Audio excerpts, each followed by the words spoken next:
Hi friends, welcome to Muddumari channel. ನಾನು ಸುಮಾರುಣ್.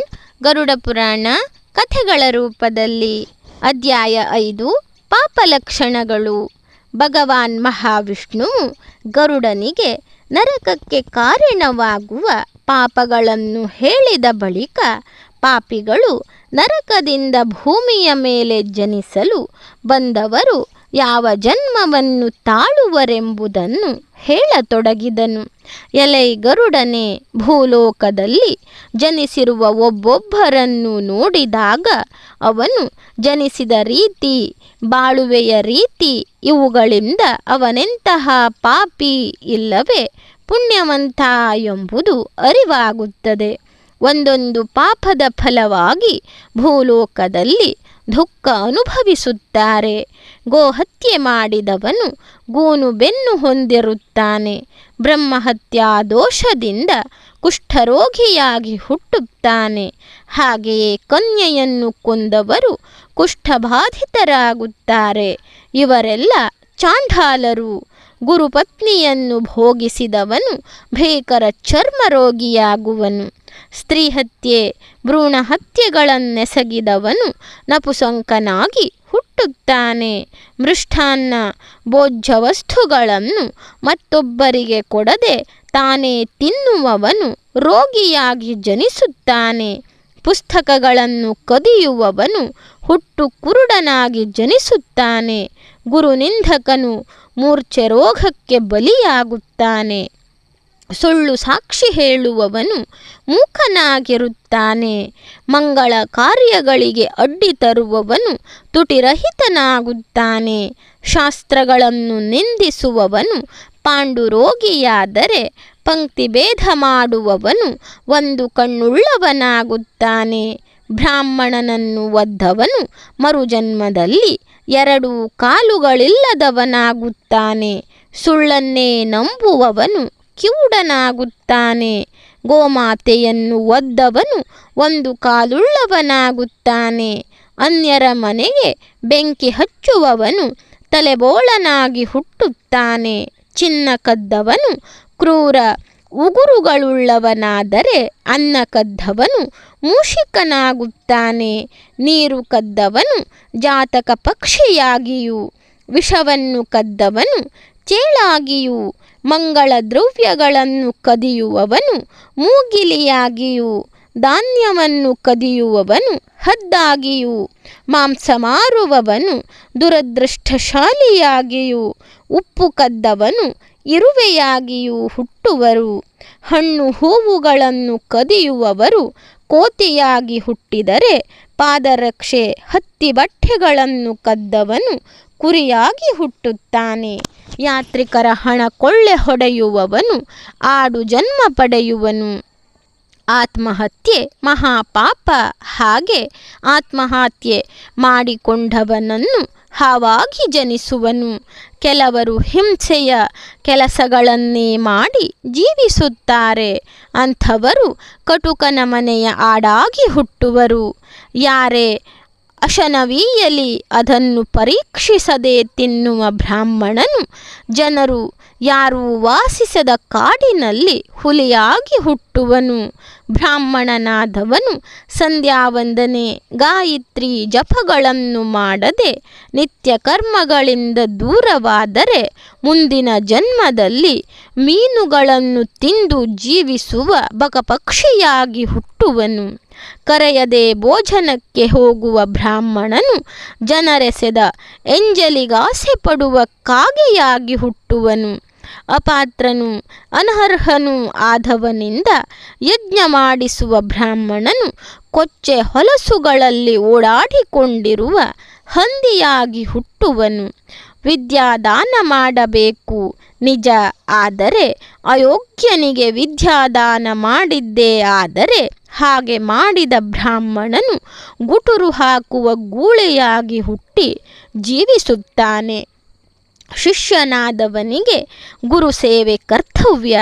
ಹಾಗೆ ಮಾಡದ ಶಿಷ್ಯನು ಕತ್ತೆಯಾಗಿ ಬೂದಿಯಲ್ಲಿ ಹೊರಳಾಡುತ್ತಾ ಜೀವಿಸುತ್ತಾನೆ. ಬ್ರಾಹ್ಮಣನಿಗೆ ಅವಮಾನ ಮಾಡುವವನು ಜನರಾರು ವಾಸಿಸದ ಕಾಡಿನಲ್ಲಿ ಮರ ಕಂಠಿಕೊಂಡು ಬದುಕುವ ಬ್ರಹ್ಮರಾಕ್ಷಸನಾಗುತ್ತಾನೆ. ಮಿತ್ರದ್ರೋಹಿಯು ಹಾರಾಡಿಕೊಂಡಿರುವ ಹದ್ದಾಗಿ ಹುಟ್ಟುತ್ತಾನೆ. ದ್ವಿಜನಿಗೆ ದಾನ ಕೊಡುವುದಾಗಿ ಹೇಳಿ ತಪ್ಪಿಸಿಕೊಂಡವನು ನರಿಯಾಗಿ ಹುಟ್ಟುತ್ತಾನೆ. ಆಸೆ ಹುಟ್ಟಿಸಿ ನೆರವೇರಿಸದವನು ಹಾಗೂ ತನ್ನ ಹೆಂಡತಿಯನ್ನು ಅನ್ಯಾಯವಾಗಿ ತ್ಯಜಿಸುವವನು ಚಕ್ರವಾಕ ಪಕ್ಷಿಯಾಗಿ ಅಲೆಯುವ ಸ್ಥಿತಿಗೆ ತಲುಪುವನು. ಪಿತ್ರ ಮಾತ್ರ ಗುರುಗಳನ್ನು ದ್ವೇಷಿಸುವವನು ಬೆನ್ನಲ್ಲಿ ಹುಟ್ಟಿದ ತಮ್ಮ ತಂಗಿಯರನ್ನು ಶತ್ರುಗಳಂತೆ ಕಾಣುವವರು ನೂರಾರು ಜನ್ಮಗಳನ್ನು ಹೊಂದುವರಲ್ಲದೆ ಅವರು ಭೂಮಿಯ ಮೇಲೆ ಹುಟ್ಟದೆ ಗರ್ಭದಲ್ಲಿಯೇ ಸಾಯುವರು. ಒಂದು ಮನೆಯ ಸೊಸೆಯಾಗಿಯೂ ಅತ್ತೆ ಮಾವಂದಿರನ್ನು ಬೈಯುವ ಹೆಂಗಸು, ರಕ್ತ ಹೀರುವ ಜಿಗಣೆಯಾಗಿಯೂ ಗಂಡನನ್ನು ಹಂಗಿಸಿ ಮಾತನಾಡುವ ಹೆಂಗಸು, ತಲೆ ತಿನ್ನುವ ಹೇನಾಗಿಯೂ ಹುಟ್ಟುವರು. ತನಗೆ ಒಳ್ಳೆಯ ಗಂಡನಿದ್ದರೂ ಪರಪುರುಷನನ್ನು ಕೂಡಿಕೊಳ್ಳುವ ಹೆಣ್ಣು ಬಾವಲಿಯೋ ಹಲ್ಲಿಯೋ ಇಲ್ಲವೇ ಎರಡು ಹೆಡೆಯ ಹೆಣ್ಣು ಹಾವಾಗಿಯೋ ಹುಟ್ಟುವಳು. ಇನ್ನು ವಯಸ್ಸಿಗೆ ಬಾರದವಳನ್ನು ದುರಾಸೆಯಿಂದ ಕೂಡುವವನು ಕಾಡಿನಲ್ಲಿ ನಿಧಾನವಾಗಿ ಸಂಚರಿಸುವ ಸೋಮಾರಿ ಹೆಬ್ಬಾವಾಗಿ ಹುಟ್ಟುವನು. ಮಿತ್ರನ ಹೆಂಡತಿಯ ಶೀಲಾಪಹರಣ ಮಾಡಿದ ವಿಠಪುರುಷನು ಗಾಧರ್ಭನಾಗಿ ಹುಟ್ಟುವನು. ತನ್ನ ಗೋತ್ರದವಳೇ ಆದ ಹೆಂಗಸನ್ನು ಕೂಡುವವನು ಕಿರುಬನಾಗಿ ಜನಿಸುವನು. ತಪಸ್ಸು ವ್ರತಗಳಲ್ಲಿ ನಿರತಳಾದ ಸಾಧ್ವಿಯನ್ನು ಅರಸಿ ಹೋದವನು ಪಿಶಾಚಿಯಾಗಿ ಹುಟ್ಟುವನು. ದೇವರ ಪೂಜೆ ಮಾಡುವವನು ಯಾವ ಸಂಪಾದನೆಯ ಉದ್ದೇಶವೂ ಇರದೆ ಭಕ್ತಿಯಿಂದ ಮಾಡಬೇಕಷ್ಟೆ. ಆದರೆ ಹಣ ಸಂಪಾದನೆಗಾಗಿ ದೇವರ ಪೂಜೆ ಮಾಡುವವನು ಸತ್ತ ನಂತರ ಘೋರ ನರಕವನ್ನನುಭವಿಸಿ ಭೂಮಿಯಲ್ಲಿ ಕೋಳಿಯಾಗಿ ಜನಿಸುತ್ತಾನೆ. ಬ್ರಹ್ಮಜ್ಞಾನಿಯ ಸಂಪಾದನೆಯನ್ನು ಭೋಗಿಸುವವನು 7 ತಲೆಮಾರುಗಳ ಕಾಲ ಪಾಪವನ್ನು ಹೊತ್ತಿರುತ್ತಾನೆ. ಇನ್ನು ಅದನ್ನು ಅಪಹರಿಸುವವನು ಚಂದ್ರ ನಕ್ಷತ್ರಗಳಿರುವವರೆಗೂ ಪಾಪಿಯಾಗಿರುತ್ತಾನೆ. ಬ್ರಹ್ಮಜ್ಞಾನಿಯ ಸ್ವತ್ತನ್ನು ಅಪಹರಿಸಿ ಯಾವನೂ ಜೀರ್ಣಿಸಿಕೊಳ್ಳಲಾರ. ಅಂಥವನ ವಂಶವೇ ನಷ್ಟವಾಗಿ ಹೋಗುತ್ತದೆ. ಬ್ರಾಹ್ಮಣನನ್ನು ಅಗೌರವದಿಂದ ಕಂಡರೆ ಕುರುಡನು ಭಿಕ್ಷುಕನೂ ಆಗಿ ಹುಟ್ಟಬೇಕಾಗುತ್ತದೆ. ಗರುಡನೇ, ಇನ್ನೂ ಕೇಳು. ಇತರರು ಕೊಟ್ಟ ಭೂಮಿಯನ್ನು ಅಪಹರಿಸುವವನು 60,000 ವರ್ಷಗಳ ಕಾಲ ಮಲದಲ್ಲಿ ಕ್ರಿಮಿಯಾಗಿ ಹುಟ್ಟುವನು. ಒಂದು ವೇಳೆ ತಾನೇ ದಾನ ಕೊಟ್ಟಿದ್ದನ್ನು ಅಪಹರಿಸುವುದೋ ಕಸಿಯುವುದೋ ಮಾಡಿದರೆ ಕಲ್ಪಾಂತ್ಯದವರೆಗೆ ನರಕದಲ್ಲಿದ್ದು ಕೊಳೆಯುತ್ತಾನೆ. ದಾನ ಮಾಡುವುದು ಪುಣ್ಯಪ್ರದವಾದ ಕೆಲಸ. ಅದೇ ಬ್ರಾಹ್ಮಣನಿಗೆ ದಾನ ಮಾಡಿದ ದಾನವನ್ನು ಅಪಹರಿಸಿದರೆ ನಾಯಿ ಕೋತಿಗಳಾಗಿ ಜನ್ಮ ತೆರಬೇಕಾಗುತ್ತದೆ. ಅಂದರೆ ದುಷ್ಕಾರ್ಯಗಳಿಗೆ, ಕೆಟ್ಟ ಕೆಲಸಗಳಿಗೆ ನರಕ ಯಾತನೆ ಕಟ್ಟಿಟ್ಟ ಬುತ್ತಿ. ಸಾಲದೆಂಬಂತೆ ಇನ್ನುಳಿದ ಪಾಪಗಳ ಫಲವಾಗಿ ಮರುಜನ್ಮವೆತ್ತುತ್ತಾರೆ. ಅವರವರ ಪಾಪಗಳಿಗನುಸಾರ ವಿಧ ವಿಧ ಜನ್ಮಗಳನ್ನು ತಳೆಯುತ್ತಾರೆ. ಇನ್ನು ಹಲವಾರು ಜನ್ಮಗಳಲ್ಲಿ ಪ್ರಾಣಿಗಳನ್ನು ಹೊತ್ತು ಭಾರ ಎಳೆಯುವ ಕೆಲಸ ಮಾಡಲು ಬೇಕಾಗುತ್ತದೆ. ಪಕ್ಷಿಗಳಾಗಿ ಹುಟ್ಟಿ ಶೀತ, ಬಿಸಿಲು ಮೊದಲಾದ ಪ್ರಕೃತಿ ವಿಕೋಪಗಳನ್ನು ಎದುರಿಸಿ ಬಾಳುತ್ತಾರೆ. ತಾಪಸಹಸ್ರಗಳನ್ನು ಅನುಭವಿಸುತ್ತಾರೆ.